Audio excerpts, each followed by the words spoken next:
Good evening, ladies and gentlemen. Do not adjust your set. We will return to you after you are grooving. Hello, everyone. Good afternoon and welcome. The internet gods have decreed that we may broadcast. You may broadcast. Hello, everyone. Welcome to Viewer Comments and Questions with me, Michael. And me, Donald. Donald. I started calling Dan Donald. I want to reclaim the name Donald. There have been some great Donalds down the years. We're taking it back. Donald Duck. Oh, And boy. indeed, Donald Duck Dunn. Donald Duck done. Oh, there's a door slamming. On the base. Oh, There we go. It's not my fault. okay, thank you. Rosie, out. Rosie's coming in to say hi, and she's left. So, yes, we're back after a couple of weeks off. Mick has been on vacation, on holiday. We have. And it's he sent me pictures every day, and every day I've looked at them and wept openly. It was nice. It looked beautiful. I guess we better check if we are actually broadcasting. We should check. Sorry, we've... In order to... When you're regular viewers, hello, you'll know that we've had some problems with VCQ of late. And we've assumed it was the internet not working properly, but it might also be an internal networking problem. So we've taken out some things, and there are cables running all over the place in order to be direct cabled rather than any sort of networking rubbish in between. I miss you already, says Jake Loosemore. Hi, Jake. We'll be seeing Jake tomorrow. Jake's helping us out with filming at the moment, and we're very grateful for that. Thank you, Jake. Yes. Good morning from the Grand Canyon, says Edge of Breakup. Oh, lovely. Have you been to the Grand Canyon? I've flown over the Grand Canyon Yeah. and seen it, but Yeah. I've never driven out to it. No, nor me. Same. I've been to Vegas Seen it from the a air. couple of times, Yeah. but I've never gone to the Grand Canyon. Oh, maybe we should go there. Oh, yeah. That'd be amazing. Thanks to BV for moderating. BV, thank you very much for helping us out with all of this. We greatly appreciate it. Yes, cheers, buddy. Thanks for everyone who joined us. We don't have any super chats yet tonight. I'm just going to see that the stream is stable, and then we might switch them on in a minute. Yes. Brian Carpenter, greetings from Michigan. Hi, Brian. Jim B is on from Akron, Ohio. Oh, lovely. Pete Guggenhagen from Stroud. Geoghagen. How do you say that then, Pete? What a wicked name. From Windy Stroud. Yeah, it's windy here as well. You probably hear it down the mics at some point. Giles Ashley, hi from Sandbatch in Cheshire. Sandbatch. Yeah, you always drive. Every day I hear a name of the UK. I've been here 20 years. Every day I hear a name, I've never heard of it before. You must have driven past Sandbatch services quite a lot, have you? I've never heard of it. Oh, right. Well, Never there we heard are of it. then. James Blessed is on from Glasgow. Hope everyone is doing well. So far, so good, James. Thank you. Darren McKay, evening from Oslo. Ah, Very nice. Tony Wetham, hey from Palmer Rapids, Ontario. Got Barry on from Exact Tone in Nashville. G'day, mate. Bears, mate. Baz, mate. Hi, Barry. We've got Rat Hedge from Essex. Yeah. Danielle Williams is on from Southend. Hi, Danielle. Hello, Danielle. No point trying to say what the weather is like. Seems to be changing every 5 minutes, yeah. I drove through 5 different weather systems on the way here today. It was spectacular. Is the way. Is the Yeah. way. It was hail this morning Yeah. It was Yeah. proper hailing. when Rosie and I were out. Reeves, Marcus is on. Hi, Marcus. mate. Great to hear from you, buddy. Right, I am going to turn the super chats on then. All right. Brave New World. Let's see. If anyone wants to super chat. That was a guitar. You can now for a bit, and we'll see how that goes. Yes. So while Mick is turning the super chats on, I'm going to do some housekeeping. First of all, thank you all for joining us. A message to our patrons. Big congrats to Andrew from Georgia. Andrew is the winner of our March pedal giveaway, the Del Fuego from Sutton Instruments. So well done, mate. That'll be winging its way out to you post haste. Nice one, Andrew. Congrats. Right. Exciting news.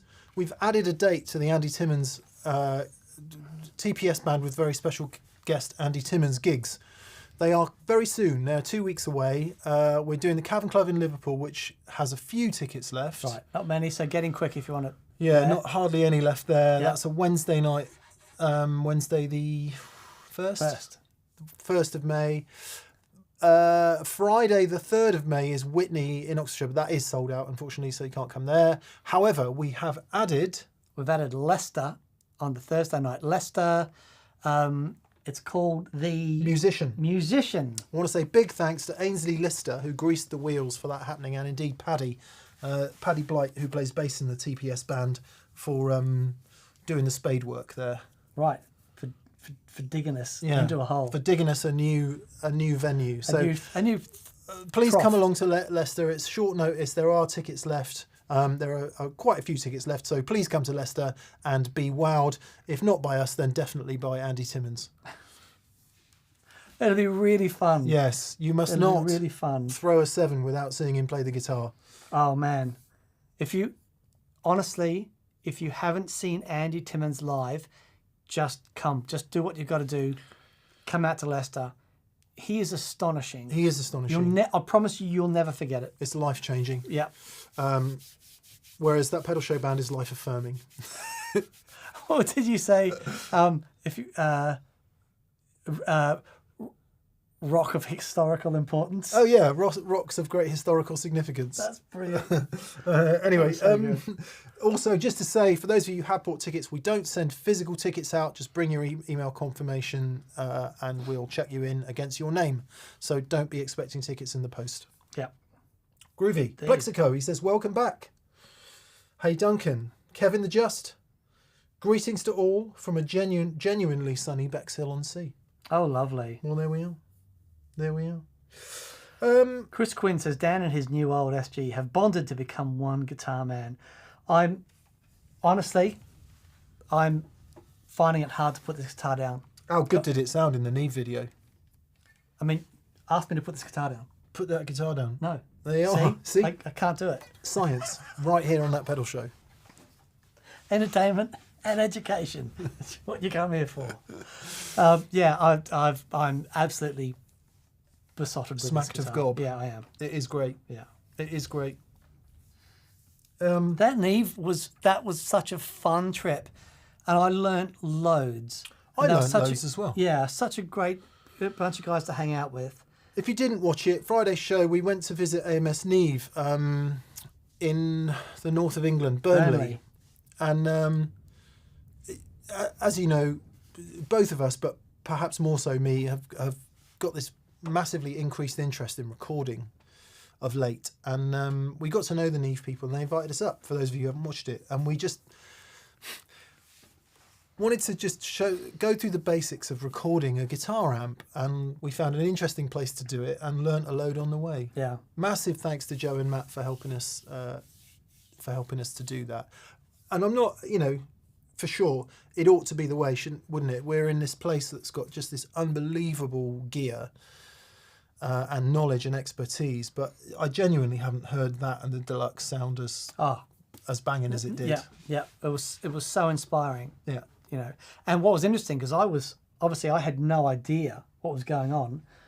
I was just noodling away, and it wasn't until you edited the video that I really heard it. Yeah. I came back into the control room and heard bits and pieces, but listening back to the video, I'm going, oh my word, that sounds amazing. Yeah. What that little bit of knowledge does. Yeah. Understanding, like the big thing for me, analog, you can push it. Yeah. You can push analog as much as you like. Push it. But with the digital stuff, no. You've got to have loads of headroom, because when you push that, as soon as that goes over what it can handle, it just sounds horrible. But when you push that analog stuff, all that character, it's wonderful. Really, really great. Yeah. Really, really great. So that was fun. What was I going to say? The other thing, annoyingly, the only way I could capture what was actually happening as it was happening was a direct out into a little handy recorder, like a Zoom handy recorder. So you're still only hearing 70% of it. Yeah. The actual recorded sound through the monitors in that room was flipping crazy. Just crazy. Those PMCs, do you know how much they are? They're silly, very silly. Yeah. Right, like what? like 100 and something thousand Far out, man. monitors. Over 100 grand, really. Boy, oh boy. Okay, let us get into the super chatalizations. Mark, hello Mark. Hello, Mark. Mark says, please can you talk about attack? Best form of defense, I always say. Get it in first. Maple has more than rosewood in terms of fretboards, but it's also on compressors. Is there a link between the two? Okay, what do we mean when we talk about attack then, Dan? We're talking about the first, we're talking about transients. We're talking about the first milliseconds of the pick on the string. In guitar land, that's what we're talking about. Yeah. In compressors, we're talking about how quick the compressor grabs that note. Yeah. So it is slightly problematic to look at maple and rosewood fingerboards and say that one is more attacky than the other, because what you might perceive is that, and I'm going to tell you now that if you've got hard, or as hard as it can be, nitrocellulose lacquer on the fingerboard of that guitar, you're going to hear it attack quicker than if it's an unfinished neck that's quite porous. Yeah, yeah. Now, let's also not forget that there is the whole rest of the guitar involved at this point. So if you stick stainless steel 6100 frets on a rosewood board Strat and really little skinny vintage ones on a maple, all else being equal, which it never is, I rather suspect you might start to say that the rosewood one attacks more. So to just pick out two things like, a thing like a fingerboard and say this makes all the difference, I think we can say, and it has been said for people who have lots and lots of experience of playing them down the years, that there are generalities, for want of a better word. But to say it just out like that is too problematic, because the rest of the guitar makes such a massive difference, and indeed the rest of the signal chain, the way you play and all of that. However, to the core of your question, Dan mentioned on the compressor, the attack knob decides how fast the compressor acts, right? Now, it might be that with timbers and guitars, we've come to this pseudoscience understanding, and maybe it fits with our want to understand it, is that actually the timbers in a guitar are subtractive. They're as subtractive as they are additive. The nodes. So it might be that in the same way that a compressor is absorbing energy in a way. That's very interesting. Yes. I wonder Mick. if various aspects of the guitar are absorbing energy in a kind of a way before they release it. Or indeed they're absorbing a part of it and not the other. Because, sorry, this is getting way too complex. The other part of that is, at what frequency are you noticing that attack? Yeah. Because if it takes all the 1 to 3K away, you're going to really notice that. If it takes all the 2 to 400 away, you won't notice that as attack. I think this would be an interesting example. And you're just over the voice mics, right? Check this out. Okay. This is 1962. This is 1961. Same shape, same, what do they call that? The neck thing at the back. Yeah, like 2 bits of mahogany. 2 bits of mahogany. Hold that for 1 second. So this is this.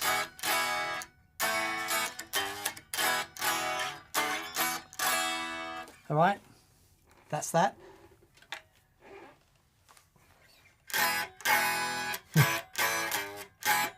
Now, the difference is, acoustically, why is this louder than that? There is no, if you have a look at the humbucker here, there's a route here. So if I play an E chord, it's actually quite difficult to get that vibrato going. But if I play an E chord on this guitar, I'll just breathe lightly. I mean, that's part of it. I'm also hearing that tailpiece. From where I'm sat, all I can hear is the tailpiece. Yeah, right. You hear it. And hearing how that. much of that is subtracting? Sure, from that, yeah, it's absorbing energy. Yeah. Also, And also radiating different frequencies. yeah, but also that route though, it doesn't because the neck isn't as connected through as it is on that. Yeah. It speaks in a different thing, even though they're both as close to not identical wood, but they're both 60 plus years old. Yeah. Mahogany Would have been very similar wood stocks. would have been very similar wood stock. So, it just takes a couple of small things, and then you're even acoustically on an electric guitar, you're in a whole different thing. Yeah, yeah. So yes, I hope that wasn't too much of a round the houses answer, but there we are. That is rather the nature of that pedal show. This is a little vintage SG celebration. Always grey areas, aren't they? They are. Always grey areas. William Young is on. Hello, William. Think I better leave right now. I was out at when I used to work for LMM, the agency I used to work for. We went out for a Christmas do. Went out to an art centre in London, and he was just sat there at the bar having Nice. a drink. Yeah, it was really cool. William Young. Hello, William Young. How would you approach pedals differently for smaller amps?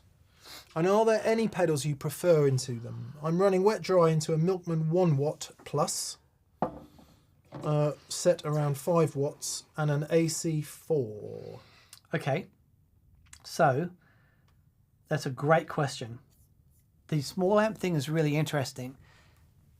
It depends entirely, as everything does in life, on context. If you've bought a small amp so you can crank it and get that limiting character of the amplifier, then the pedals that you stick into the front of that are going to react as they would into a cranked amp. However, if you've bought small amps so that you can play quietly at home, but the amp still has a better headroom, then the way that you set it up is going to be very similar to the way that you'll set up into an amp, a bigger amp with headroom.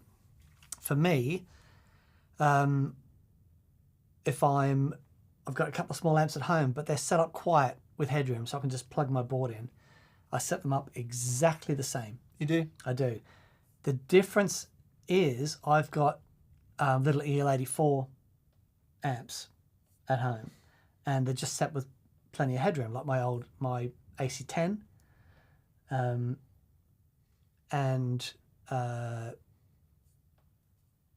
I've got what's the bass breaker? Yeah. Set really clean. The new bass breaker. The new bass breaker. The 6-year-old bass breaker. Yeah. Yeah. And that I can take my board and then plug it into the mattress and the J here, and it's set the same. However, when I'm recording at home and I've got the mattress and that cranked into the ISO cab, then it's a bit different. But it all comes down to how you're running your amplifiers. If you're running them quiet with headroom, they're the same. If you've got them cranked, then it's going to be a little bit different. Yeah, for two reasons. One is the nature of the gain. So if you're running heavily overdriven pedals into a cranked amp, you'll get much more compression and squash and all that lovely stuff we like about really heavily overdriving things. Two is volume. So one of the things that surprises a lot of people when they come here on an experience day is maybe they'll have their pedal board and they're used to being able to really push their pedals into their amps, because at home the amp's much quieter. Maybe it's set, as I just said, a little bit dirty, so when you push it, you don't get this enormous leap in volume. If you've got that pedal set that way, plugged into Dan's mattress or my 2-Rock, for example, the lift in volume will be colossal, because it's got so much headroom, which is exactly what he just said in a slightly different way. So yes, how do we set them differently? One, gain structure. How squashy do you want it? How compressed? Two, how much volume kick do you want? Because at home that volume kick is nowhere near as noticeable as it is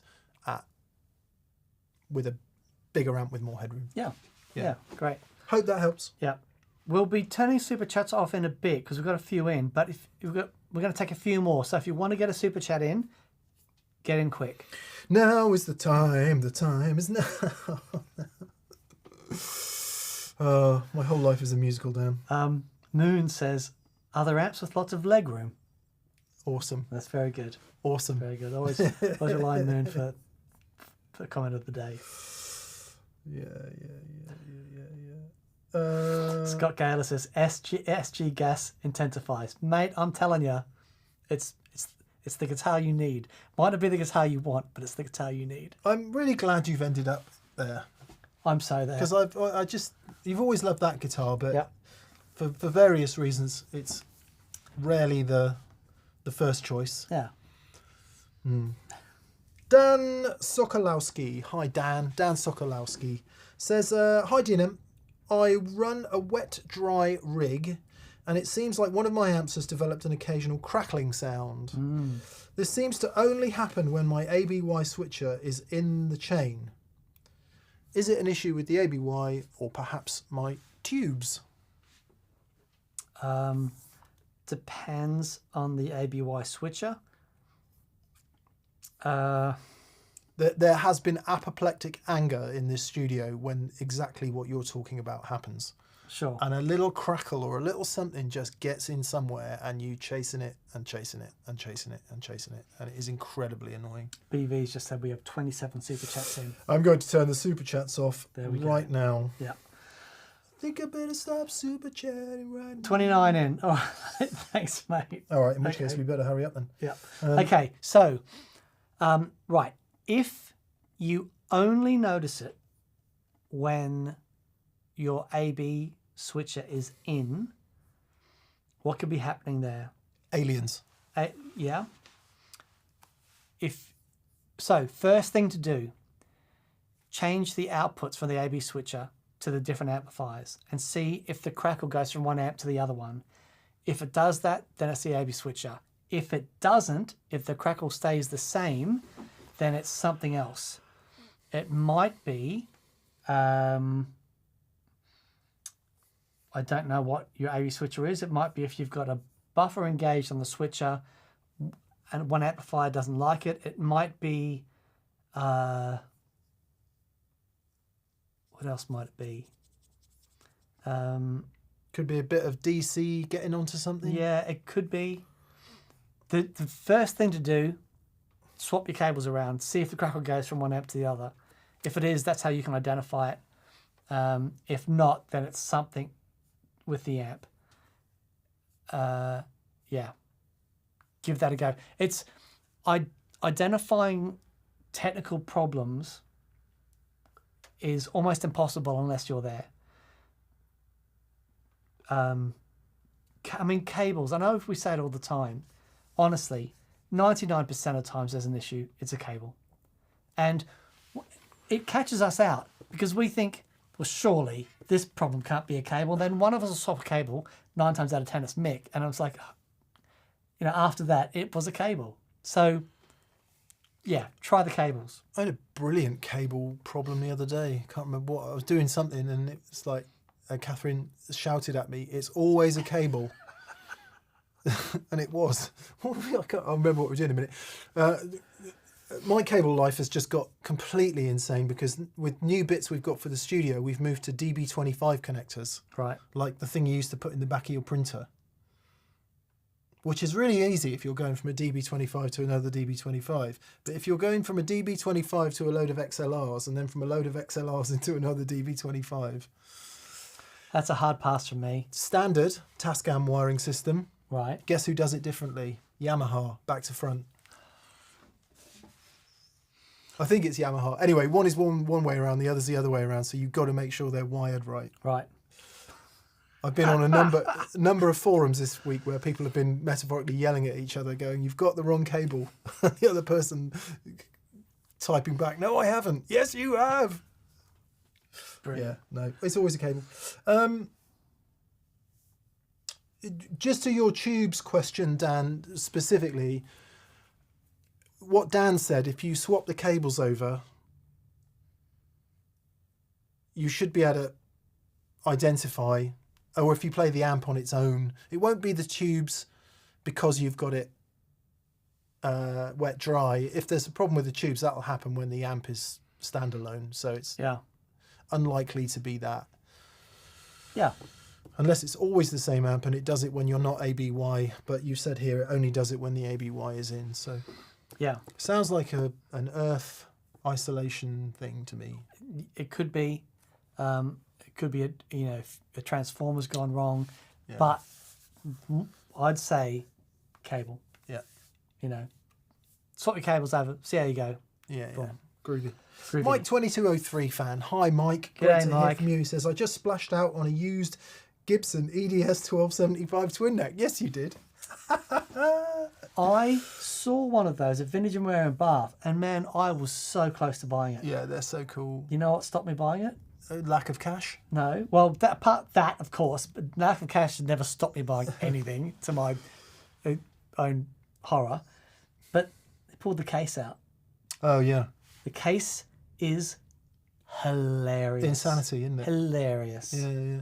So yeah. You have to be over 6'4" in order that it doesn't drag on the ground when you carry it. Yeah. He says, anyway, I also had a vocal lesson with Jo Thompson, who you recommended. She's awesome. What a week. Yeah. Oh, it's nice. I had a few lessons with Jo, and she used to write a bit for Guitarist magazine, so we used to talk every now and again. And I'm really pleased that she's in the game and still doing it all, because she is really brilliant. Yeah, that's amazing. Yeah, nice. If you are a guitar player and you want to get gigs and you don't sing, learn how to sing. It is the single most important thing that you can do to get out there. And because if a band's looking for a guitar player, but if you sing as well, you are so much more attractive. Look, everyone can do this, and everyone can go, except for me. But not everyone can do that and sing. Sing a 3-part harmony. La, la, la, la. Yeah, you're that's what you want to do. You're totally hired. Unless you've got that particular kind of neurotic singer who has an existential crisis every time anyone else in the band opens their mouth. And I've been in bands with those people. Yes. You stop singing? Yeah. Man.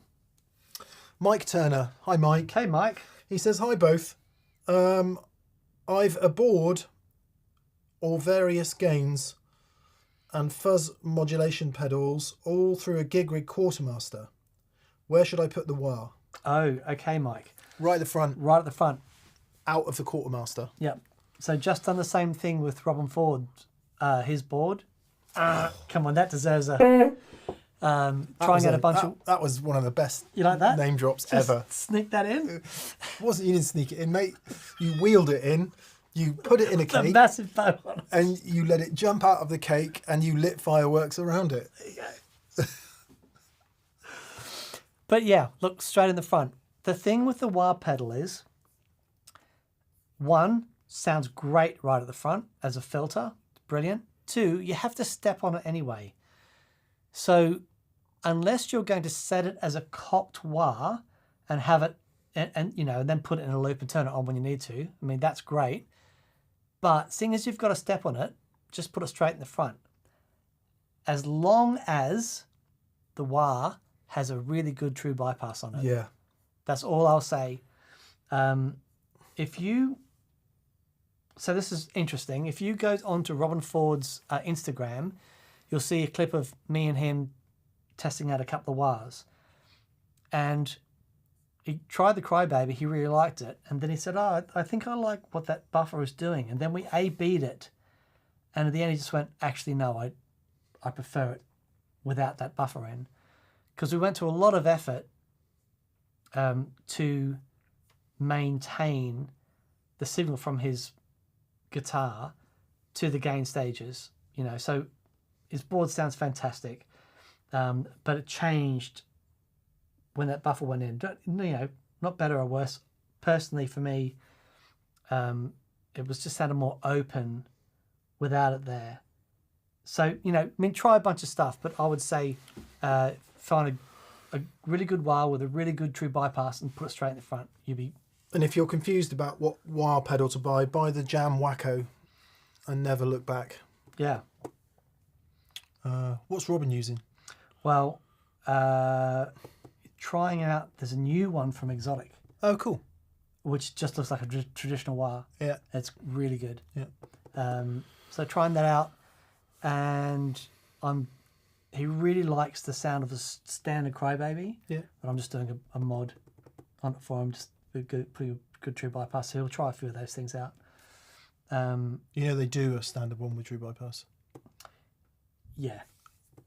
Okay. The true bypass. Because there's the basic one, there's a better one, and then there's the better one. Right, okay. They're all standard ones.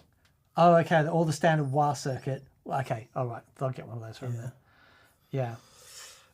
Quick one from the chat would be from Russell Odine. Hi, Russell. Hi, Russell. He says Riverside into Sunset or Sunset into Riverside. Depends on how you're using it. Depends. Like, they're both great. Completely depends on how you're using it. If you are using the Riverside because one of them is more ampy, one of them's more pedally from memory, but either way, they both work as pedals. If you're using one with more gain and you want to have one as a boost, then try the boost before and the boost after. The boost before is going to just give you more gain. The boost after is going to give you more level. Then it depends on the amplifier that you're using, the amount of headroom and character that the amp has. We get asked this all the time. What overdrive pedal should I put in order? And we've done videos on this. It completely depends on how you're using it. How you use it, yeah. You can get a HM2 or a metal zone. If you've got the gain down low on the metal zone, the gain only goes down so low. But if only you've goes got down low enough for entry level metal. Exactly. Yeah. But if you've got another pedal that has more aluminium. gain, then the metal zone might go after that. Yeah. So we both like to put the most gainy thing first and the least gainy thing last, so that when you step on the least gainy thing, it gets louder. Yeah. But a lot of people don't like that because they like the same volume. But I always want it to get because subsequent pedal I press on, I always want it to get immeasurably louder. Yeah. So yeah. Jolly good. Do we get Mike 2203 fan? Yep. Great. Yep. We've had Mike turn up. Now Dewey Finn. Dewey Finn wants to know how the TPS Super Reverb compares to Robin Ford's. Ah, okay. So number one, it doesn't. Number two, we had 2 amps in here with Robin. We had his new Lil Walter, which is awesome, and we had another thing that crappy old thing. He'd been kicked around a bit. he brought his Dumble. Yeah, he didn't bring the Super. Bought his Dumble. Robin Ford bought his Dumble. I can tell you that the reissue Supers won't sound like Robin's Super. Is it a 64, is it? I think so. Yeah. But, great amp. We actually sold ours, or I sold it because it was mine, in order to help me buy that old Gibson. So I will say that when Robin is on tour and is using backline, he will ask for a Super. Will he? Yeah. He just did a gig. I'm amazed he can Denmark. cope with the speakers. Because they're so... Yeah. Maybe he turns the bright switch off. Although he does like it bright, but he likes it, as you'll hear in the video, but he likes it strong and bright. Yeah. Whereas the Super is kind of breaking and bright, isn't it? Yeah. Yeah. Oh, Robin was telling a story about he was playing with some band and someone says, yeah, I'm used to love guitar players, and so Robin says, you haven't played with me yet, sunshine. It's like, but the thing is though, he is the perfect example of using dynamics. Yeah. And that's why he needs that volume. Yeah. It's Such magic. Such a awesome thing. Very much hoping to get that video out for this Friday, by the way, the Robin Ford video. So, yeah. And then there'll be some to follow about the Dumble, one specifically about the Dumble, and then a bunch of us played the Dumble and reacted to it, and Robin reacted to it as well, actually. So whether that all ends up as one video or 2 videos, not quite sure yet, but lots of Robin Ford related stuff and plenty on that Dumble. So yeah. Legends says Morley Robertson. Hi Morley. It's New Gear Day. I just got my QMX8. I can't wait to get it connected, and thanks for all the great advice over the years. Oh, bless you. Oh, thank Enjoy. you, buddy. Enjoy. You're in good... Yeah, well, yes, I can say that. You're in good company. Someone posted a clip of Steve Lukather's new board. Quartermaster front and center on his board. Oh, amazing. Yeah. And clips of him playing, and gee, he's good. Oh, he seems to be in a really good place at the moment. Yeah. Seems to be loving it. You know, loving life. Yeah.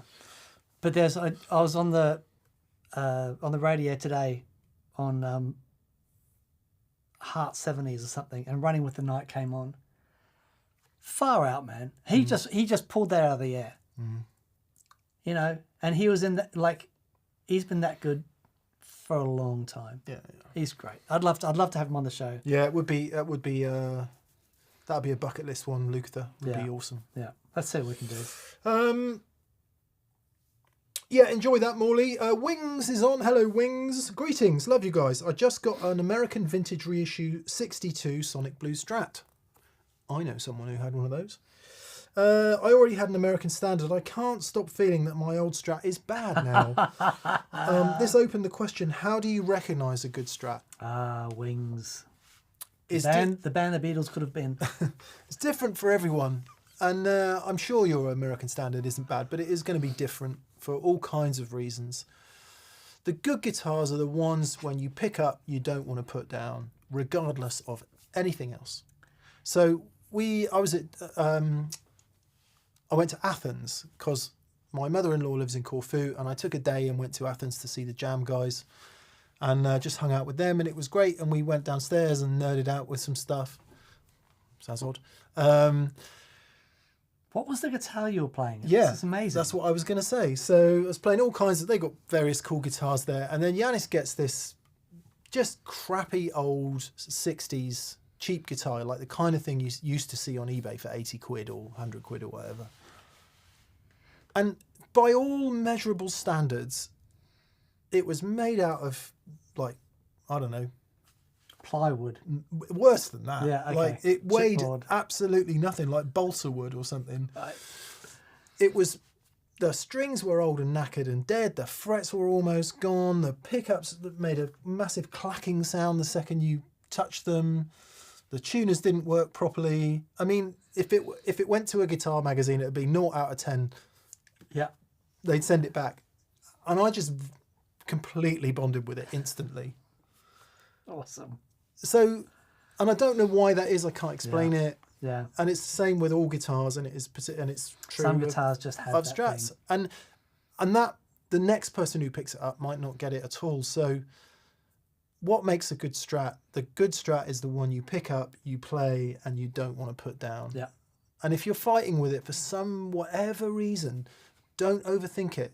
Just say, that is not for me. Yeah. But it's a very personal thing. Totally personal. Very personal thing, yeah. because, you know, there are guitars that I pick up and just think this is the best thing ever. Mick will pick up the same guitar and just think I'm crazy, and vice versa. There are things that we want to hear.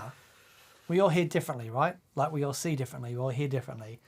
Things that I want to hear when I pick up a guitar. And as your journey as a guitar player continues, those things will change and augment, you know. And I've, you know, during our TPS journey, the things that I want to hear from guitar have changed. Yeah, me too. You know, and it's amazing. And now when I pick up, like, you know, picking up the SG, it's like, oh, this is what I want to hear. And it's so interesting. My very dear friend and my guitar teacher, Mark Johns, was over from Australia, and he was over for like 2 days doing some business out here. And he came and stayed for a night. And Mark is the most extraordinary guitar player. And his jazz playing and his knowledge is like amazing. So we were up to, you know, jam until like 2 o'clock in the morning. And he picks up the SG and he's playing. It's like, yeah, I don't know that I get this. I'm like, okay. And I pick it up and he went, wow. You know, so yeah. It's just, it's a personal thing. If you pick up the old, you know, the 62 reissue and you bond with it That's amazing. Yeah. Yep. Enjoy. Yeah, enjoy. Absolutely.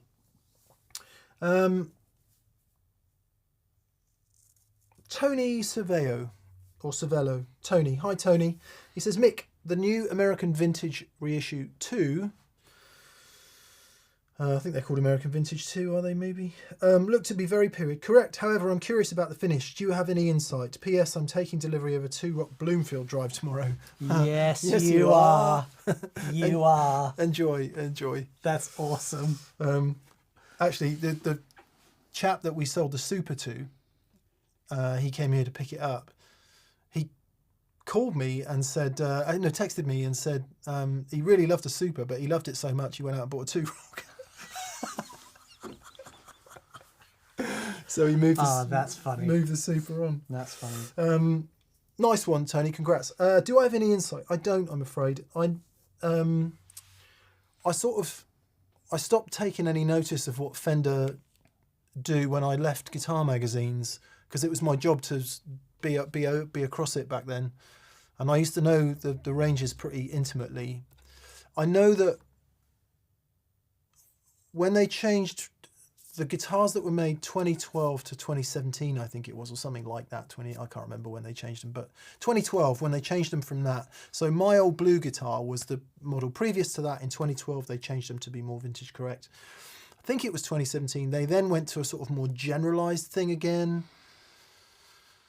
And then I think... What does that look like when they going from a more period correct to a more generalized thing? What are they changing?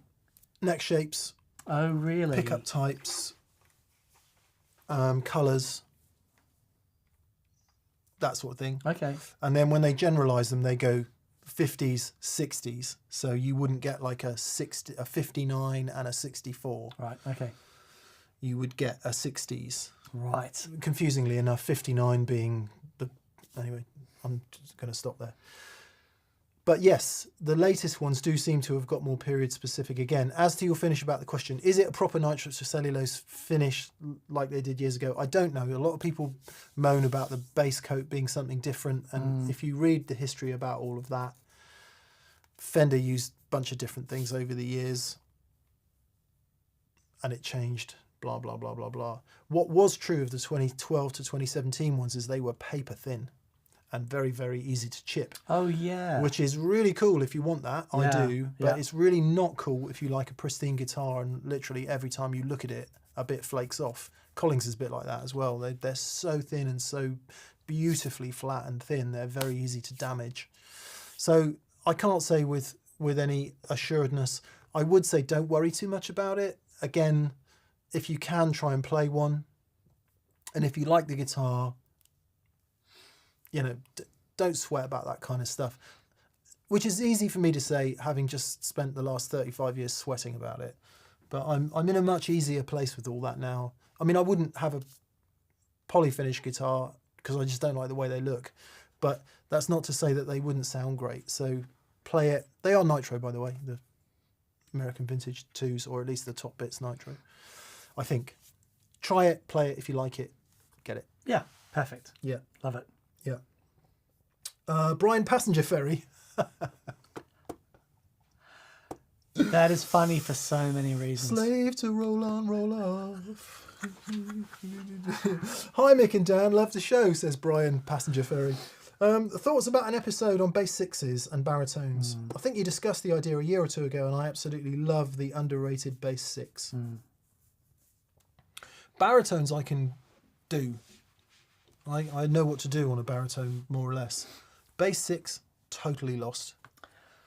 It's A to A, isn't it? Bass six. Is it? I think so. I wonder. So I'll give Graham Coxon a call because he has the most amazing bass six. Riffing them out today. That was. You like that? Yeah. Like right round there. So he has the most amazing bass six that he uses a lot. He really knows how to, use it in a creative, wonderful way. And it'll be great to see him again. So maybe we can get him in and we'll do a show on that and a baritone thing. Oh no, B. B to B. Yeah. Different strings as well. Yeah, maybe we should get someone who really what he just said. Yeah. And do it that way, because I don't think Dan and I would do it much justice if we didn't have somebody a bit more knowledgeable in the room. But yeah, nice shout, Brian. Yeah. This is also Nick, this is cool. I don't know how this happens, but they've just let us know that this is Brian Passenger Ferry's first ever super chat. So thank you, mate. Well, thank you. Really Brian. appreciate that. That's wonderful. What was I going to say about? Can't remember. Would be good to do. What I was going to say was, what is Ace about? Whether it's a bass 6 or a baritone or something that's out or something that's tuned to dadgad, it immediately forces you to play differently, and that can be a great bringer of creativity if you allow that. If you allow that to happen. Yeah, absolutely. Selen, hello Selen, says great show on Friday. Oh, cheers, mate. Thank you. Victor Gustafsson, hi Victor. I don't know if you are or not, Victor, but you sound like you should be like an actor or a composer. Victor Gustafsson. Starring Victor Gustafsson as... The Pedal Show the movie starring Victor Gustafsson. If it was going to be Pedal Show the movie, apart from Victor Gustafsson, who would play you? Jimmy Cranky. Nicola Sturgeon. Actually, that's very unkind. That's great. Well, I don't know. Actually, why is it unkind? That's great. They do look a bit alike. That's I don't know. really good. Who would I have play me? Ben Affleck. Ben Affleck? Yeah. Okay. That's good. Yeah. That's good. And you? Louis C.K.? Louis C.K. It'd be Louis C.K. and Ben Affleck. That Pedal Show the movie. Or Louis C.K. and Rick Astley. Oh, nice. Yeah. Rick Astley's debut acting role. Come on, who would you get play you? Who's the guy from... hang on, I'll tell you who I get to play me. I'd say Matt Damon. Matt Damon. No, I'll tell you who I get to play me. He's in The Wedding Singer. Wedding Singer. Adam Sandler? Cast. No, not Adam Sandler. Adrian Edmondson as Dan, says John 777. You complete bastard. Where is he? John Malkovich. Oh, John Malkovich. I mean, that's a great shout. Scene Bean as Mick. Sean Bean, sorry. I call him Scene Bean. Everyone calls him Scene Bean. Where is he? Paul Giamatti. Paul Giamatti. Thank you. Paul Giamatti. Paul the bearded one Downing. Thank you. Yeah. Yeah, that's a good shout. Yeah. I like it. Jason Statham, says John Sargent. Owen Wilson or Vince Vaughn. I think Owen Wilson and Vince Vaughn would be... That would be great. That would be it. That would be brilliant. Or it becomes a... Moon says Mick has to be played by Steven Seagal. Christopher Walken. Oh, come on. I reckon it could be a Rob Reiner film. Yeah. And get, get the guys from that to play it. That'd be great. Oh. Edward Woodward for Dan. What was that from? Why does Edward Woodward have 4 Ds in his name? I don't know. You know the answer? No. Otherwise he'd be Iwa Wuwa. What was that from? It was from something.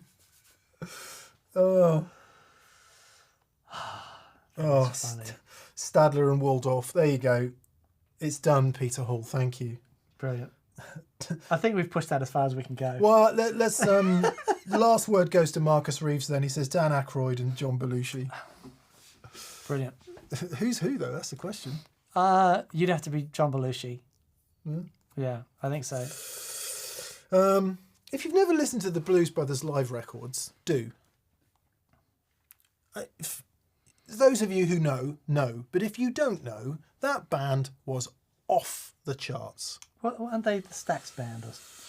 Some of them was Steve Cropper on guitar. Yeah. But it was like who's the really famous trumpet player, Mr. Fabulous? Alan Rubin is his name. Okay. Like everyone in the band, Steve Jordan, Yeah. Matt Guitar Murphy, Yeah. Duck Dunn on bass, like everyone in the band is an absolute Oh, the top of the class. top of the game. And the live record, there's might be 2 live records, but the live record that I've got, Briefcase Full of Blues, maybe. Can't remember. Anyway, just such a fantastic band. Amazing. Victor Gustafsson eventually says, Mika, Daniel, recorded our first EP with the band recently. Our own material, 4-piece rock band with my girlfriend on vocals. Nice. Thank you to all of your advice through the years. No question, give it to the chat. Okay, Victor, thank you, we'll do buddy. that. Yeah, so let's have a question then.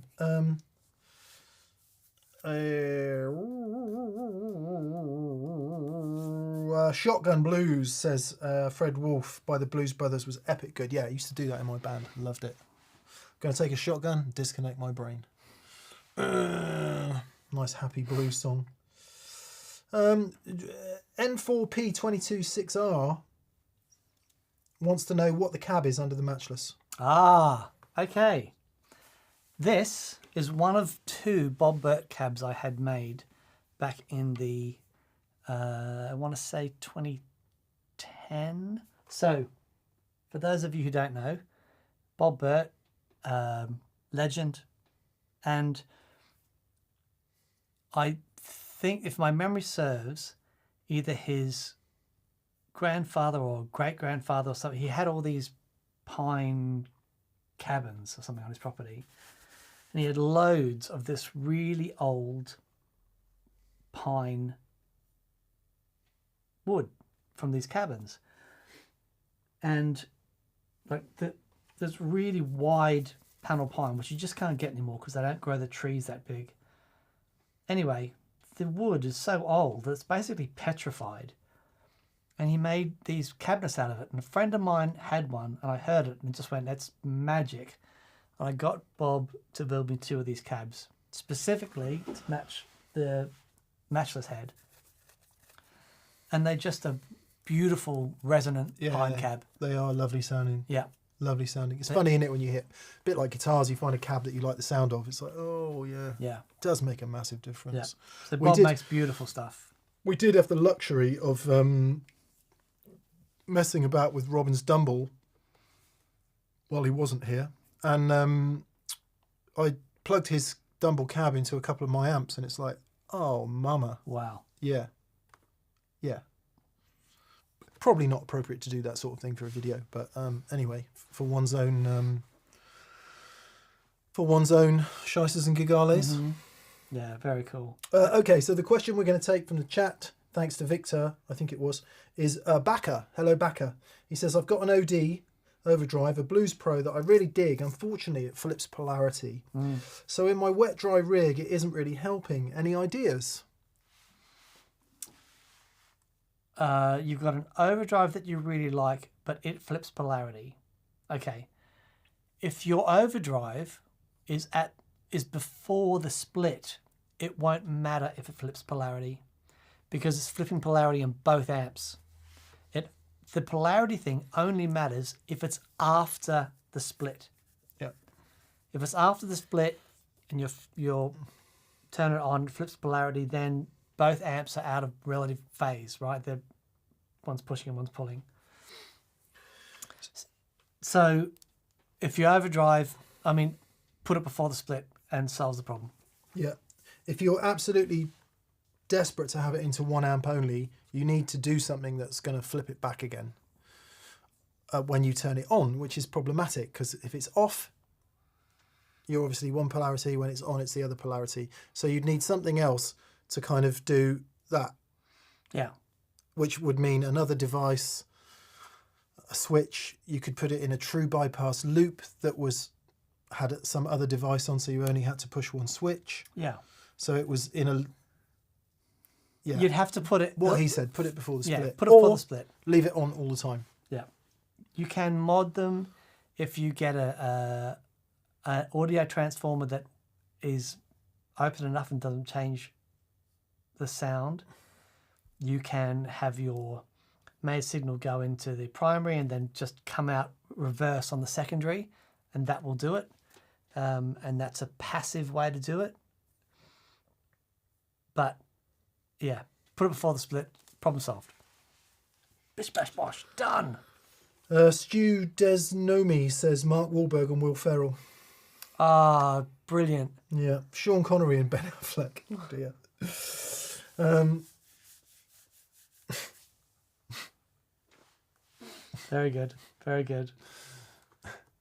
9:58 a.m.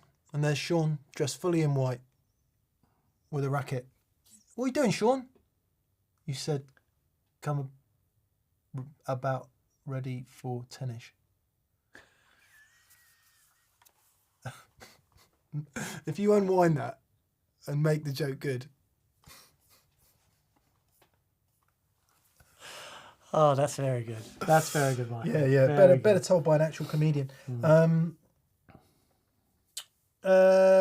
Watt Podcast. Hi, 40 Watt Podcast. Hello, 40 Watt Podcast. The episode with John Smith was freaking brilliant, he says, and absolutely inspiring. I already had a Mulecaster on order, and now that I'm that much more excited about it. What a musical marvel John is. Bravo. So, John also, he's been on a couple of things recently, but he was also on, who's a guitar player that everyone thinks looks like me, or that I look like him, with the hat.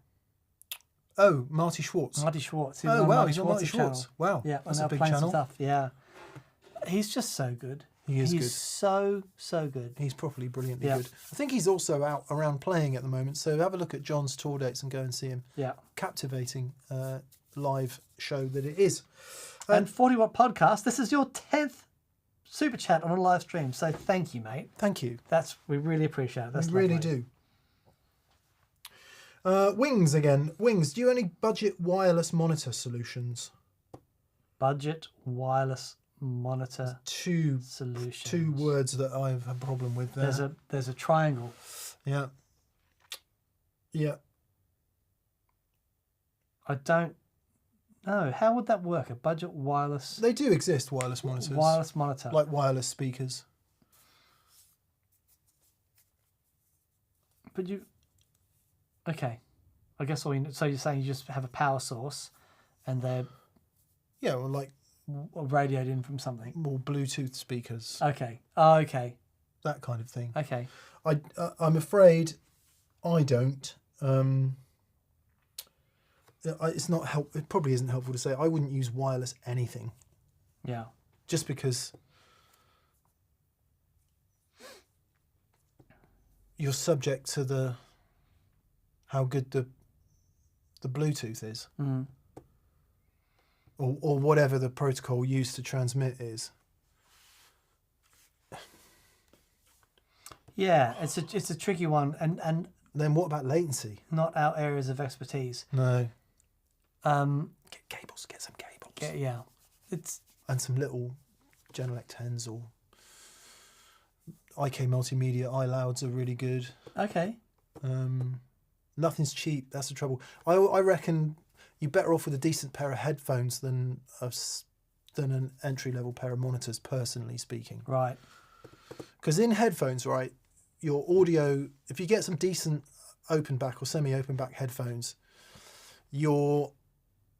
all the problems of your environment are essentially removed because the speakers are right next to your ears. If you've got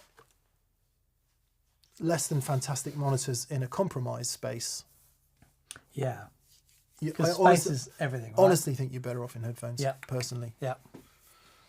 And I've got some lovely Genelecs in there, and I barely use them because I use them to check stuff. Right. And just double. But vast majority of stuff doing headphones. Right.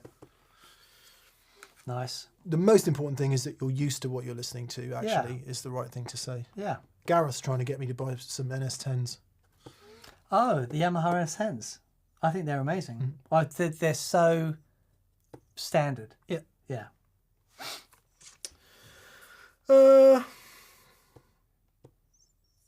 So sorry, Wing. Sorry we couldn't be more helpful in that with that answer. Jim B, M&D. Any thoughts on the telly thin line? Compassion to a traditional semi-hollow. Thanks for the community. So We shall echo your thanks for the community. Thank you, buddy. Right. We just need to get one, don't we? Yeah, I think so. So the telly thin line basically has an F hole above here. Traditionally, there's a couple of different versions of them, but they would either have the wide range humbucker in the neck, or they'd have both wide range humbuckers, neck and bridge. The custom shop did a version like a standard bridge and neck with an F hole, and actually when we were in Germany we went to visit Thomann in Germany, and they had a custom shop thin line telly there. That was one of the most beautiful guitars I'd ever played, and I'm like, okay, I don't have any money, but I'm going to work out a way to buy this guitar. By the time I'd gone back with my credit card, Paul Davids had already bought it. So that was a really cool guitar. That was a really great guitar. I would... so the thin lines are amazing. The guitar player I played with in Australia had an old 70s black thin line, 2 wide range humbuckers. It's one of the best sounding rock guitars I'd ever heard. That through an AC30 cranked, epic sounding thing. Yeah, we should say that they came in 2 distinct varieties, the thin lines, like the 69, which had standard telly pickup set, and the 72, was it maybe, which had the 2 wide range humbuckers. So they changed.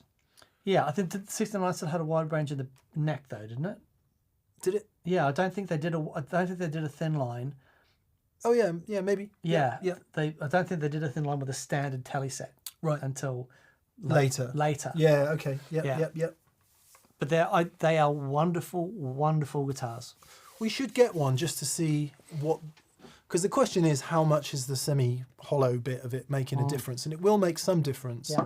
But I think having played a few over the years, it's not the difference you would get going from, say, not that it's the same thing, but something like a Les Paul to a 335 where you've got a lot of air in the 335. That is distinctly semi-hollow. I don't know how much semi-hollow you get from a thin line. So a little bit.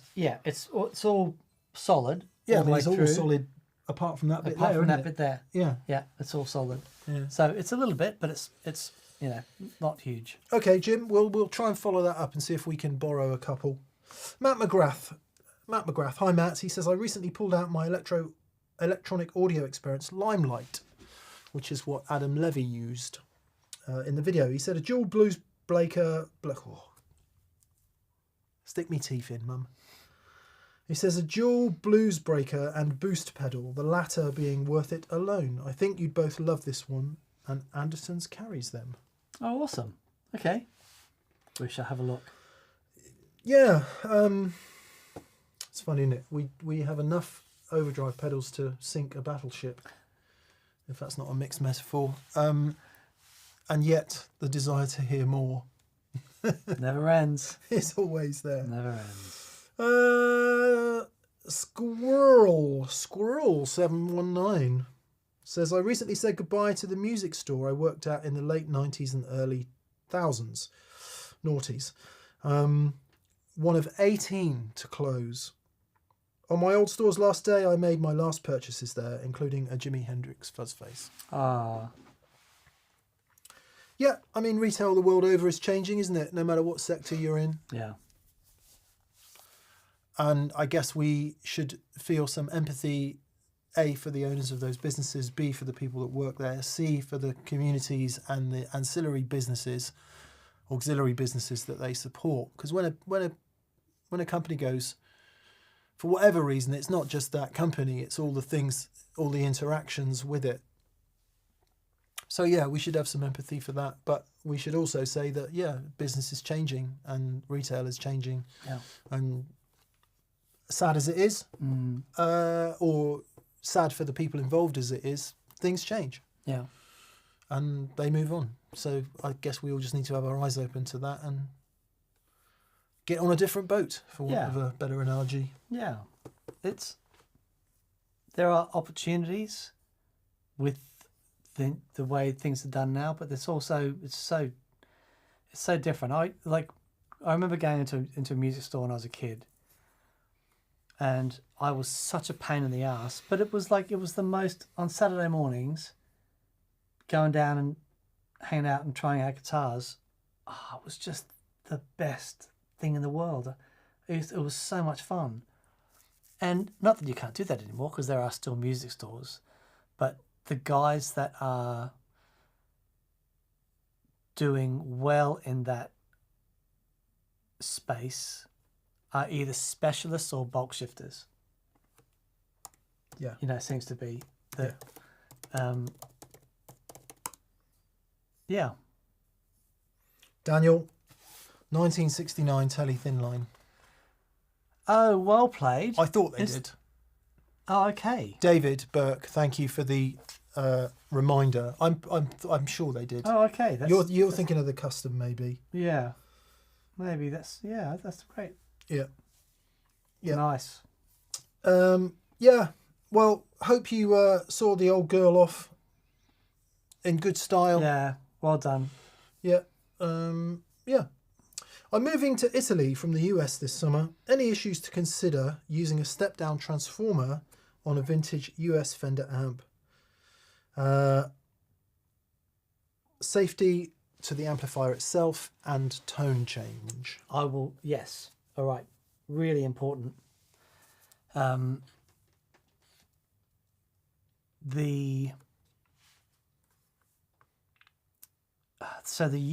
vintage amplifier, you won't. Oh, it depends. Some of them have taps for 230 on the power transformer. What you need to be careful of. Do we have any? Okay, the earth pin on your USA amp is very obvious. The earth pin on a EU lead, if there is one, is much less obvious, right? Yeah. So you need to make sure the amp is earthed. Really, really important. And if you're plugging into a step up transformer, because you're going to be step down transformer, because you're going from 230 to 110. Just make sure that you should be okay going from that step down transformer plugging into an EU mains. It should be earthed okay. Just make sure that it is. Yeah, make sure you've got the earth pin on there, because the way the earth works on EU weird. Plugs is weird. It can be weird. So just make sure it's earthed. We've had the 1953 Tweed Pro we had in here was that arrangement. Ainsley's 64 Vibroverb that we've had in here was that arrangement, and it all works fine UK wise. So yeah, just get the right transformer and make sure the earths are all in place. And Larry David's playing me. Roberto will be eating spaghetti with your Auntie Mabel. Very good. Yeah. That's very good. Sorry, Larry David is playing me. Oh, nice. Yeah. Someone said he was playing Paul Reed Smith. That's great. That's perfect. Stratman Jerry. Hello, Strat. He says, Dear Mick, I recently purchased a Gibson Melody Maker from 61. It's the best guitar I've ever owned. Yeah. Not a hint of a dead note in it. Yeah. Cool. Yeah. There's a wonderful video of Paul Stacey and Jeremy Stacey with Tom Jones on The Late Show. And it's a Melody Maker that he had modded, I think with Firebird pickups in it or something. And I've played that guitar. It is astonishing. And there's really cool guitars like that you can still pick up for not much money. But it's all the old wood, great pickups, and they're really killer guitars. Where is your scientific proof that old wood is better?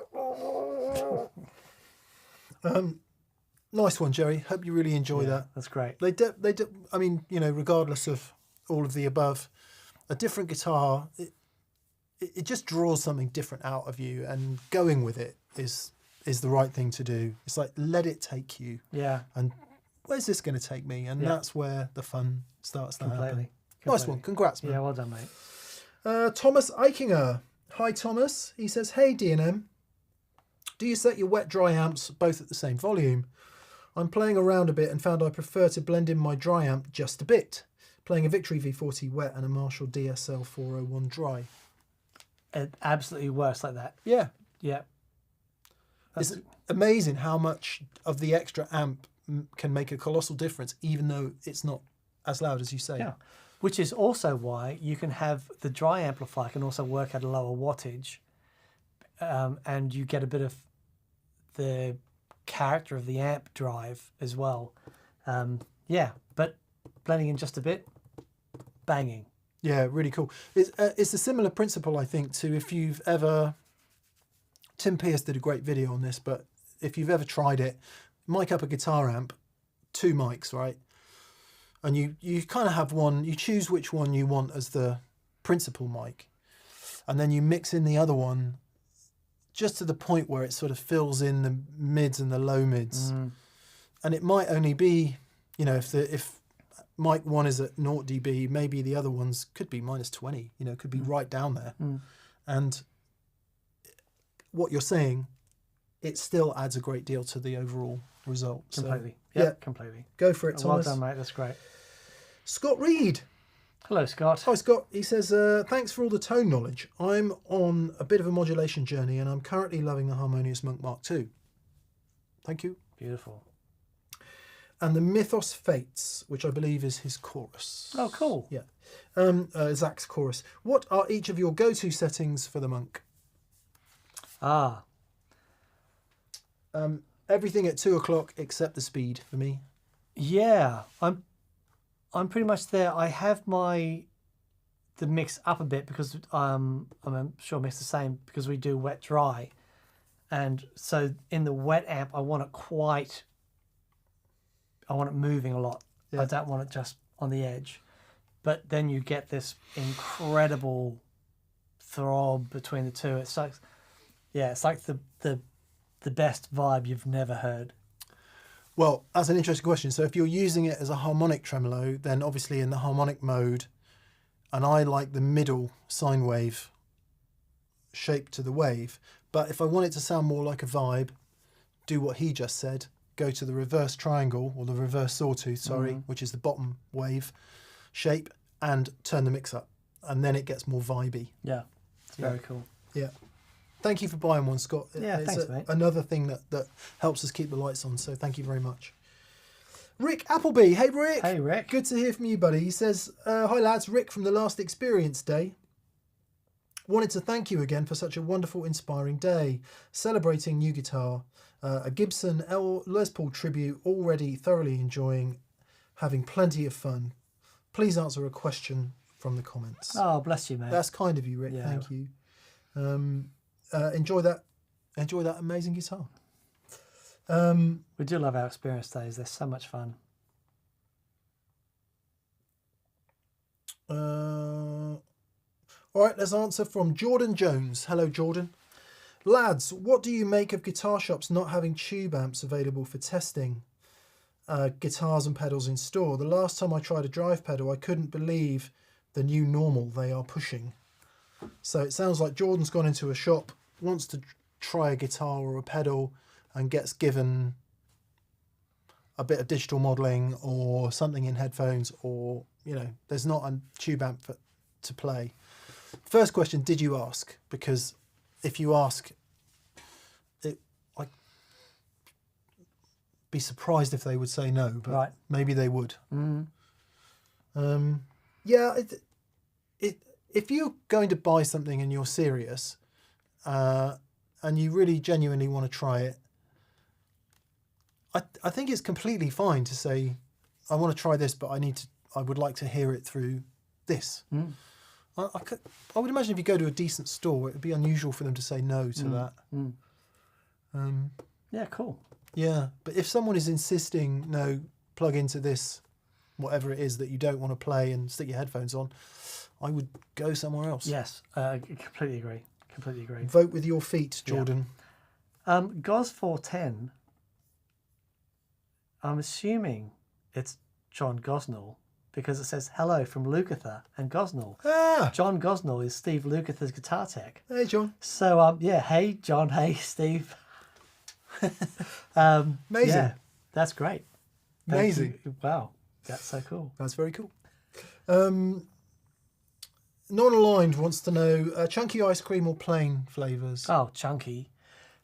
Chunky, as long as it's your first ice cream, because after that they all taste the same, because your tongue's frozen, right? So if I've got two flavors, I'll go the chunky, the one that's got the bits and pieces all crushed in. Then after that, like a sorbet, something, just one single flavor, simple. You gotta be smart about these things. It's nice. It's nice. Just straight vanilla for me.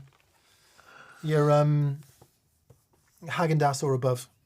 Oh, that's a classy plain flavour. Nothing below that. Yeah, okay. And nicely made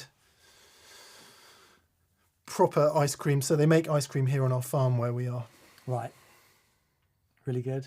It's so posh they call it gelato. Yeah. Milk and eggs. But that stuff you get in tubs in supermarkets, not that. Tim Lurch says Cherry Garcia. Yes, Yeah. mate. Couldn't agree more. Ben and Jerry's. Beautiful. Catherine used to live near the Ben and Jerry's factory, I think. Wow. Yeah. Yeah, I don't want all the bits. I don't want all that. I love the bits. Yeah. I love the bits. No. Danich Ivanov says, have you ever met Adrian Ballou? Indeed, I have. Actually, I'm going to post a picture on our Instagram of me and Adrian when I met him at NAMM many years ago, because I'm a massive King Crimson fan and I love the Ballou era of King Crimson. And what a just lovely, lovely guy. Awesome. Yeah, so nice. Astonishing musician. So if you go back and watch the stuff that he did with Talking Heads, and some of the sounds that he would get out of a Stratton Roland JC120, that amp just didn't have any right sounding that good. What period was he Talking Heads then? Like 70. Not like Psycho Killer and all that. That's. I think there's live versions of him playing Psycho Killer, but I don't know if he recorded it. But yeah, he's. Can we do Psycho Killer? Sure. Ding ding ding ding ding ding ding ding ding ding ding ding ding jiggly ding ding ding ding ding ding ding ding ding Yeah, yeah. jiggly. I can't see the birds up to the bird. I don't know anything with love. Don't touch me, I'm a real live wire. Stephen Parker says 1981. There you go. Psycho Killer. Kiss, kiss, say. Ba, ba, ba, ba. Let's do that. Okay. Ding, ding, ding, ding, ding. I love That David. classic guitar tune. David Byrne. Psycho Killer. Yeah. Yeah. Great. I'm into it. Maybe we could segue it with Greenhouse by the Brothers Landreth or something. Okay. Yes. Square Wave Symphonies. Alex, hello, And I mate. said to her, Psycho Killer. Say,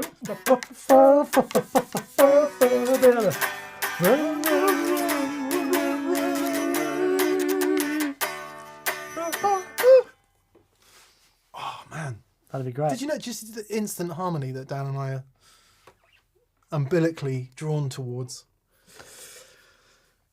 Square Wave Symphonies. Alex. Hello, Alex. He says, good evening, Leggins.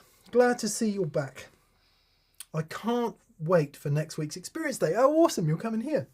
I hope I don't get lost in the English countryside on my way to Shangri-La.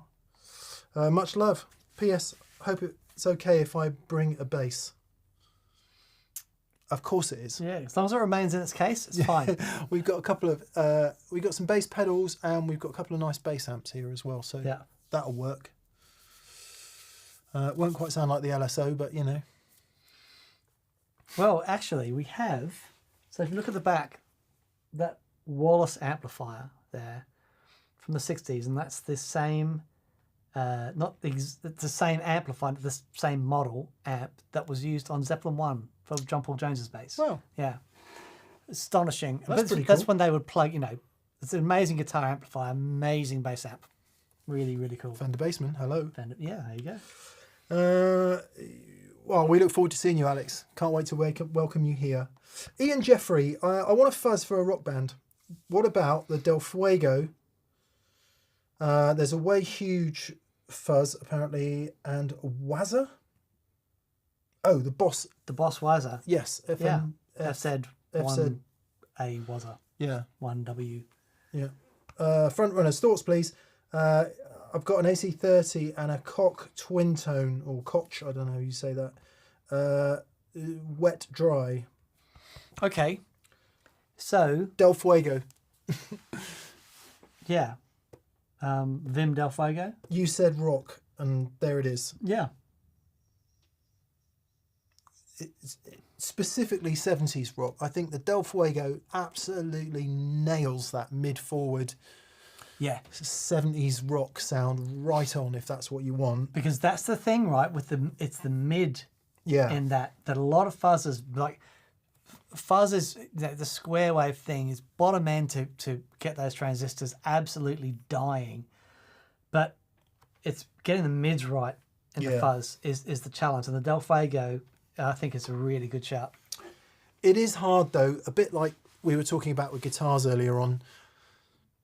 I might play a fuzz and absolutely love it. He plays it, hates it. And, you're somewhere in between or at another extreme. They are just phenomenally personal things. Perhaps a good place to start, if you can bear it, is to go rewatch our 4 Pillars of Fuzz episode, where we talk about tone benders, fuzz faces, octafuzzes, and big muffs. And those are kind of there are others, obviously, but those are the 4 mainstays, if you like. And it might be that drags you down a certain direction. You instantly go, actually, yeah, that's more for me.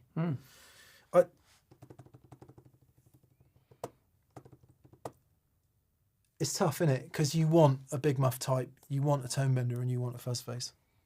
Yeah, all of them. And then you might discover you're not a fuzz person.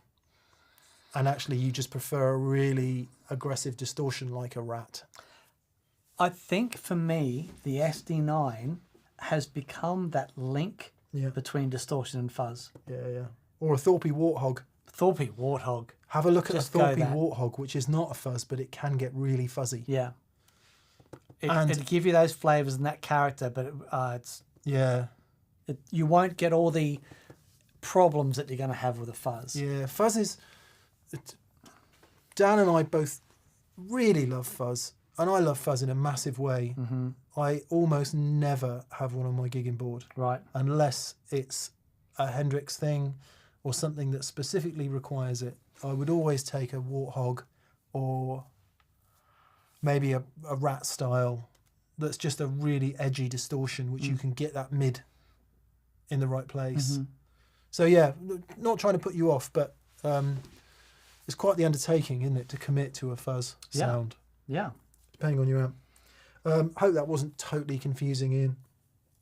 Or just by the Del Fuego, because it too, it kind of sits in that Thorpe Warthog territory a little bit, i.e. it can be a great distortion pedal or it can do really fuzzy. Victor Gustafsson says, P.S. I'm in an existential crisis these past weeks. Tell me about it.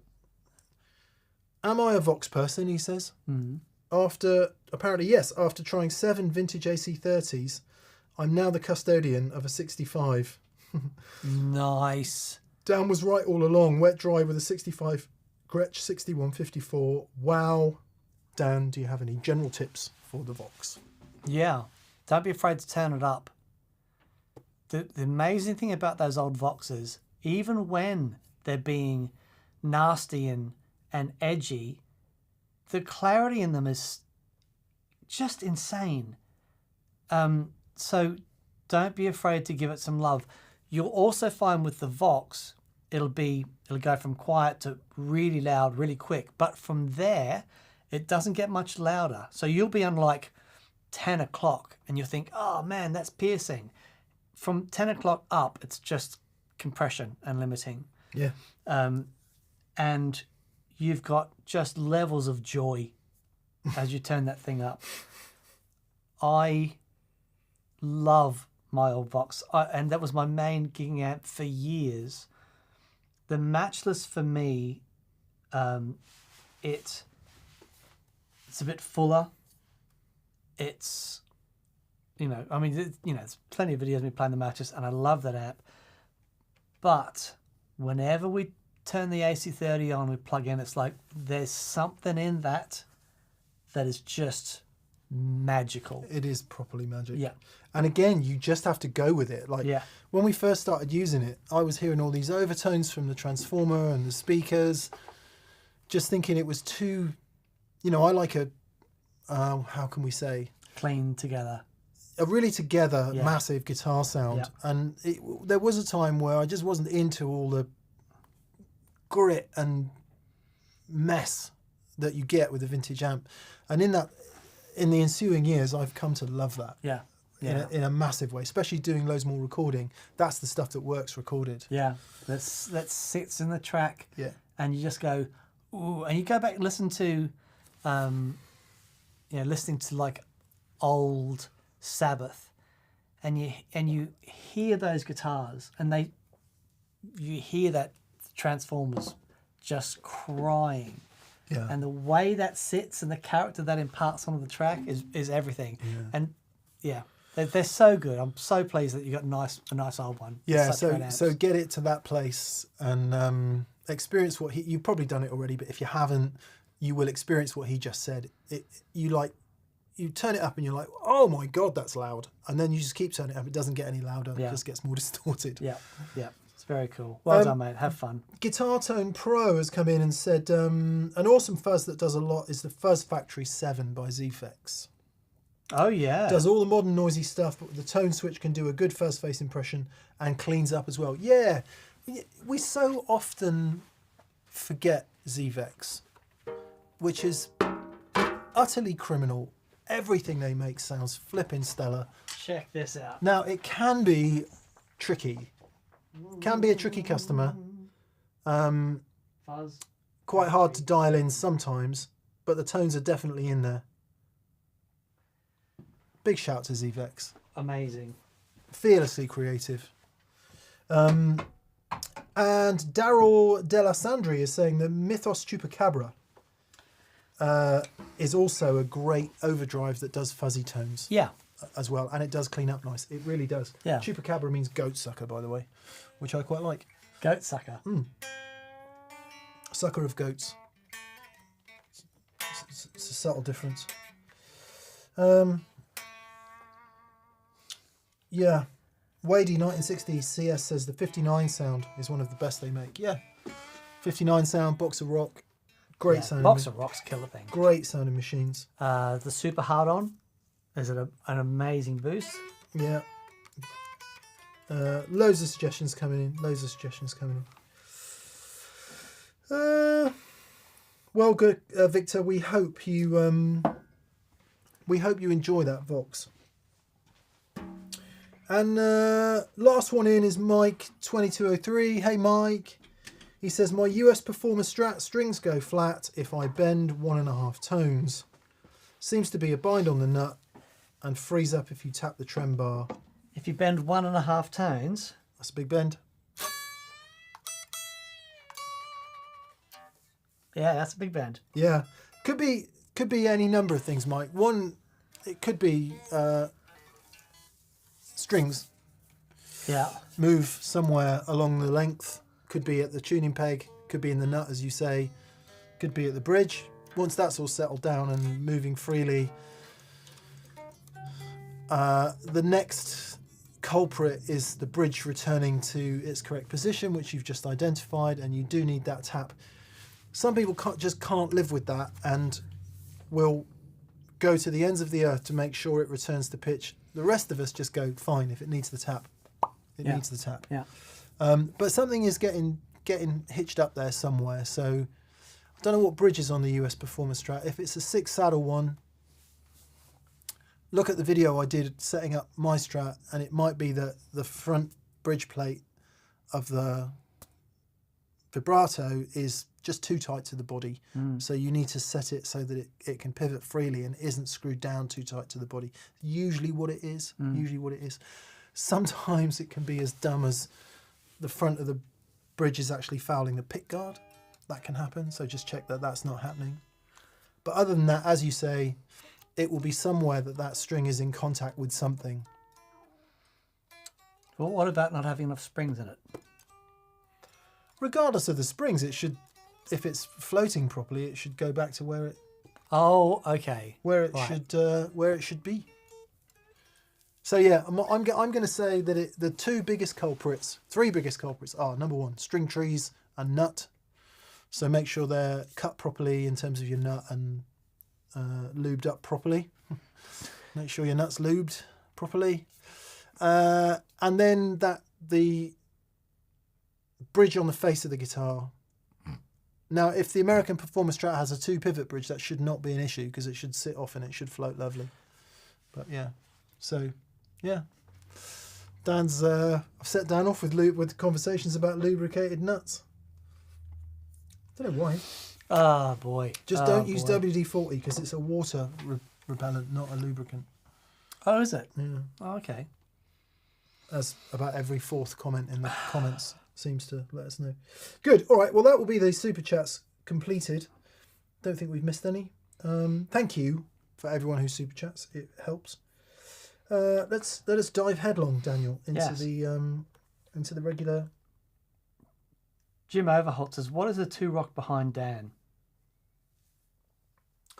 It's just some old piece of junk. That's the Joey Landreth signature. It's enough looking at that. Don't even point. That's Joey Landreth's amplifier. It lives here so that when he comes on tour, he uses it when he's in Europe. We should use it more, actually. Jocelyn Gould used it. She sounds ace. She was the first to use it. We should use it more. It's terrible, isn't it? What a terrible thing. Backer says, Mick, talking about strings, the 10.5 Kurt Mangans are not in stock at that Pedal Show store. Would you happen to know if they come in again? Yeah, we're trying to sort that out currently. We've been a bit slack, actually, so we need to get some more in. Thank you. Squidward J Tentacles says, I've been spending too much time with Danish Pete. I haven't been spending enough time with Danish Pete. That's the problem. Yeah. Miss that beautiful man. Hope he's doing awesome. Paulie's Guitars and Gear says, I think TPS is overdue a home recording with microphones video, combining ribbons and dynamics, condenser and dynamics, dual dynamics, and all that fun.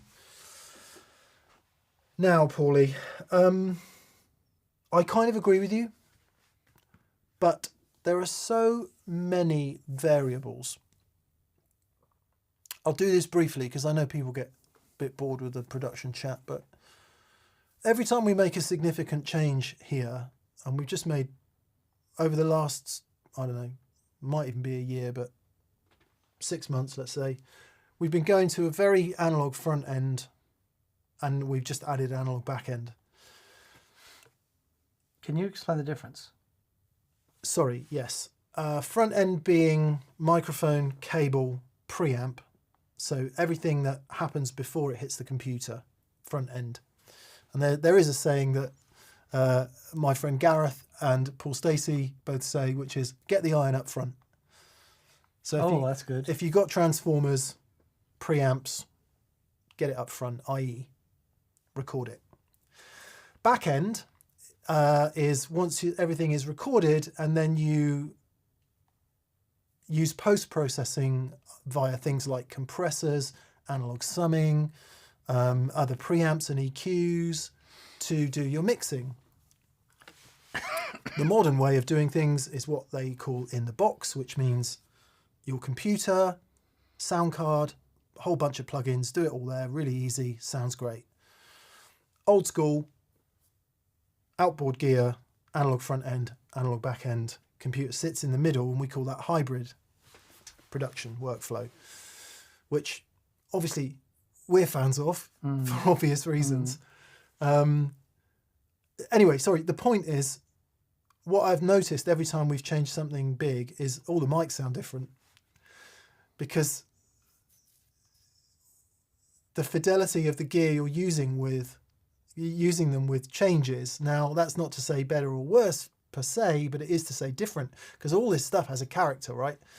So it might be that into your super clean, endless headroom digital preamp, you really like this mic, but then you stick that into a Neve 1073 and all of a sudden you don't like that mic as much as you do this mic, and that's what's happened to us. Yeah. And it's not like anything is any worse or better in that world. It's just, it's an ecosystem, and you work with the ecosystem. So doing basics like here's how to connect it up and get a sound, great.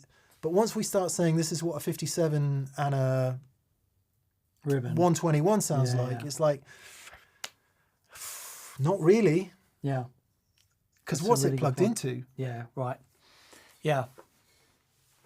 Yeah, and that's half of it, isn't it? The boring answer, which nobody who's searching for a how-to video on YouTube wants to hear, is you've just got to do it and listen, and do it repeatedly and listen and learn. You know, I've watched endless videos on Neve 1073s, Neve 8816s, Chandler compressors, like just, and you think you would learn everything you need to know by these brilliant videos that exist.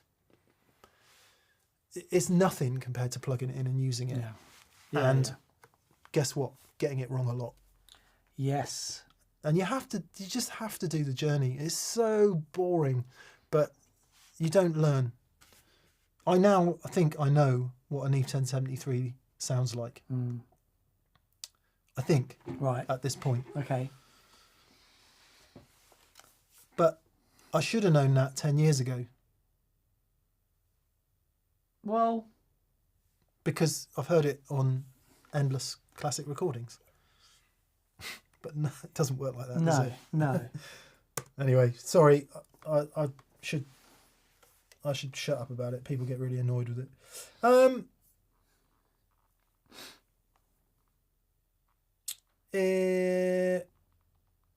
Mark Sieber says, my stainless steel frets did not change the life of the strings. Okay. I guess that's coming, Mark, from people saying that it's harder. So, I mean, I guess that's all down to how hard you play, isn't it? I would have thought the makeup of your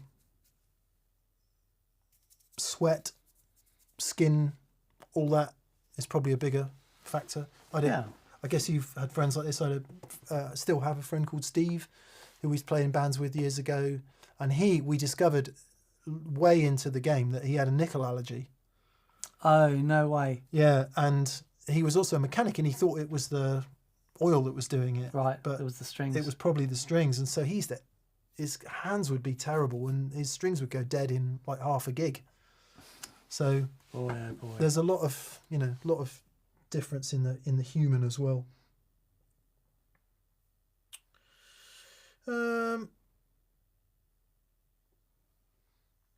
Good. Todd Roy says, talking to James Bless, he says, I use my phone and record live and upload straight to Instagram. Simple. There is a lot to be said for that. There is. Uncle Larry. Yeah. There is a lot to be said for it. Yeah. Yeah.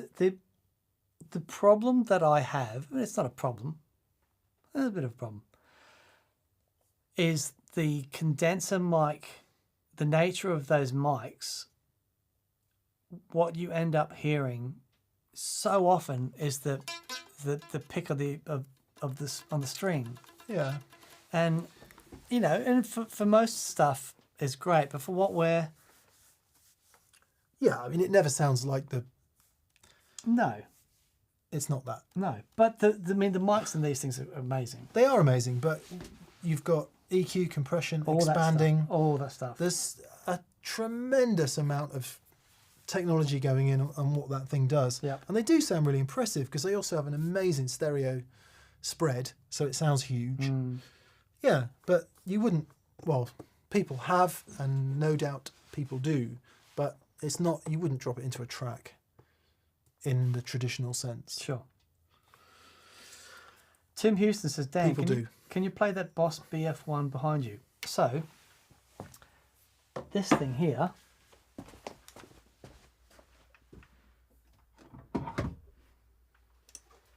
A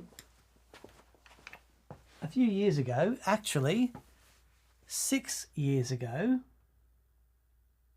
Was it 6 years ago? I don't want to hear that. When Mick and I were in Japan. Because I had my 46th birthday in Japan. God. Oh my God. Far out. Okay, so we were in Japan. We were guests of Boss. There's a vlog on it that you can see. And we visited all these guitar stores. And I found this in Japan. And it's an old Boss BF1 flanger. And it's super, super cool. Does it work? It used to work. Yeah, nice. So I'll have to, plug it in and have a play.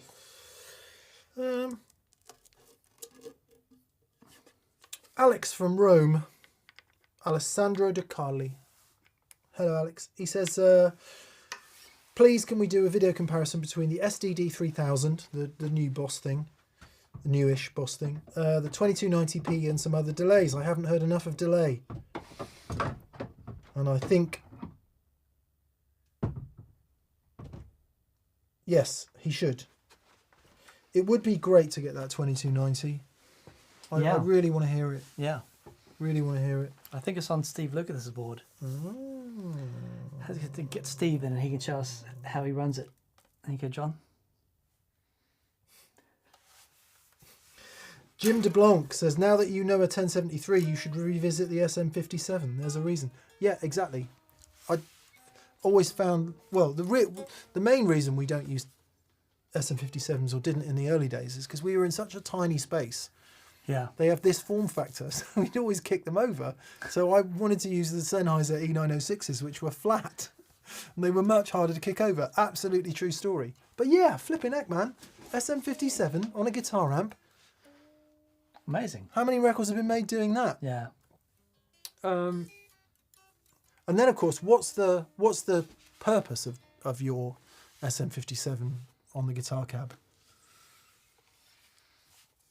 Big rock record, you want the guitar that wide. Yeah, okay. To sit there. Yeah. If you double track or if you, whatever you do, to sit in with other layered guitars or bass and drums. With what we do, we want the guitar that wide because we want to hear the whole thing. Close mic 57 on a cab, it's that big. Condenser mic out here, it's that big, which wouldn't sit in that rock record at all. Let's get a 4x12 with all the same speakers on it, put 4 different mics on it, record a track, and you can just mix in the different mics. That's a nice idea. I was due. We will anticipate every speaker in that 4x12 sounds very different, and they really do.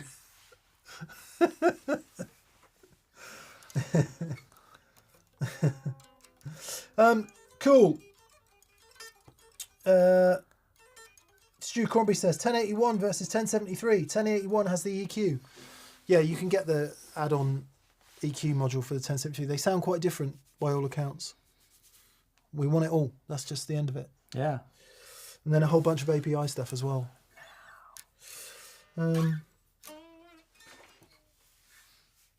Okay. Jeffrey Beaumont says, I heard a rumour. There was a chap at my secondary school called Jeffrey Beaumont. Are you he? Foster School in Sherborne, Dorset.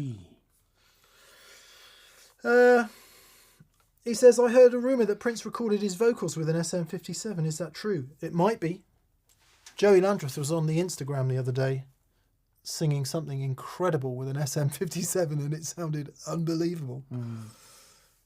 Yeah. What's the difference between a 57 and a 58?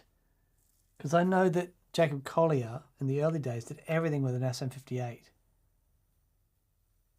They look different. No. Different capsule. Different capsule. Maybe. Right. I don't think it's that different, is it? No idea. One's got the ball end and one's a straight thing. Okay. Good. Okay, so we'll bring these proceedings to a close so Daniel and I can go and enjoy a bit of meat feast. Meat feast. Although I haven't prepared anything, so that might be harder than it sounds. SM57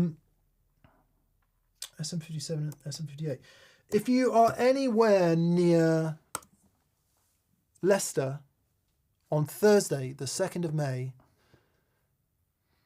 go onto that pedalshowstore.com and buy a ticket for that pedal show band with very special guest Andy Timmins. Mm-hmm. Anywhere near Leicester. Like if you've got a private jet and you can fly there, or if you've got an e-scooter and you can go there by that method. Brilliant. What? Yep. Done. Oh, I He's thought- good to the gig. Yeah, well, you probably could get done for drunk in charge of an e-scooter. But you'd get away quicker though. Different frequency response. 57 rolls off. Tiny bit less bass, but 40 or 50 hertz. Todd Roy says the difference between a 57 and 58 is about $20. Yeah. That's very good. So there's a slight frequency difference. Okay, so they are fundamentally different things then. No, it's not that much different.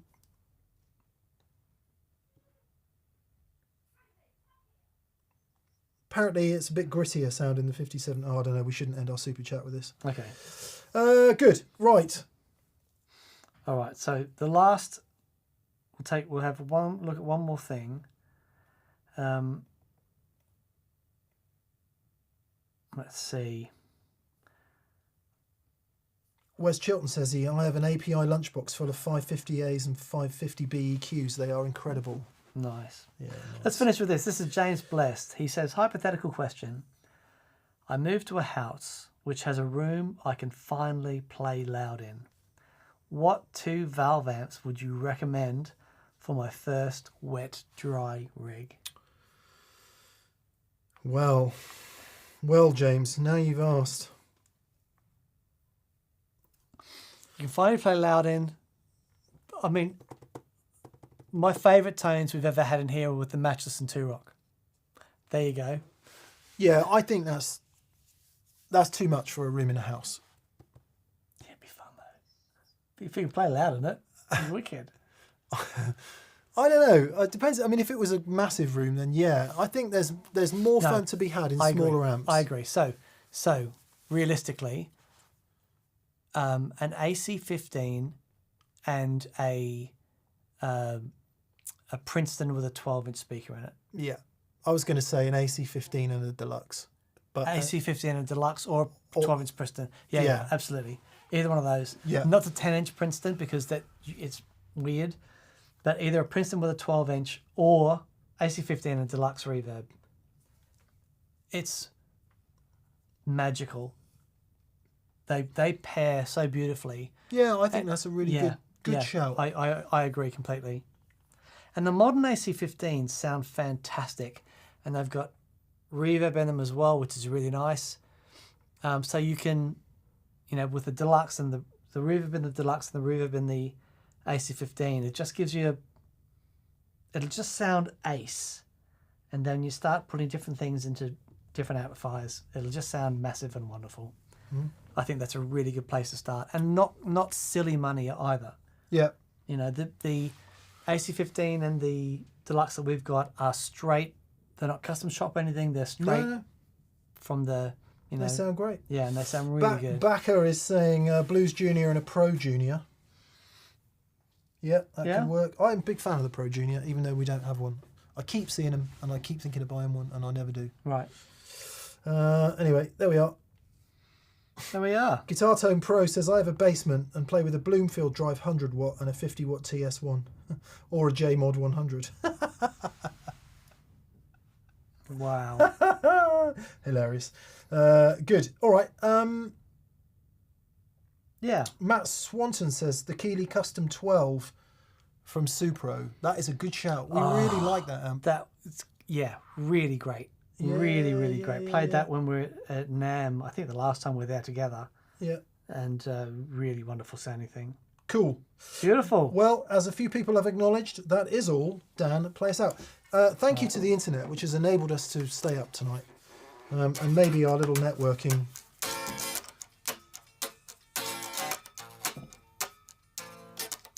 Let's go. What